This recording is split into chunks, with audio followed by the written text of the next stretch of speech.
Gjykata kushtetuese ka pezulluar dekretin e presidentit të Republikës për mbajtjen e zgjedhjeve në Bashkinë e Tiranës, duke ndaluar përkohësisht procesin elektoral në kryeqytet.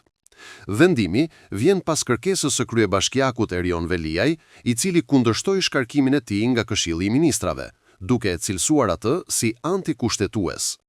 Në seancën e zhvilluar më 9 tetor, gjykata kushtetuese arriti në përfundimin se zbatimi i dekretit presidencial do të sjellte pasoja të pariparueshme për të drejtat e të zgjedhurit vendor. Sipas gjykatës, nuk mund të zhvillohen zgjedhje për Bashkinë e Tiranës pa u shqyrtuar më parë ligjshmëria e shkarkimit të Veliajt nga detyra.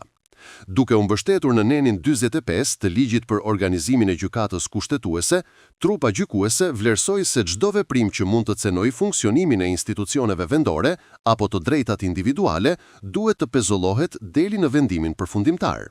Në përfundim, gjykata kushtetuese vendosi që dekreti i presidentit të pezullohet vetëm për pjesën që lidhet me Bashkinë e Tiranës, ndërsa zgjedhjet në njësitë të tjera vendore do të zhvillohen sipas afateve të parashikuara.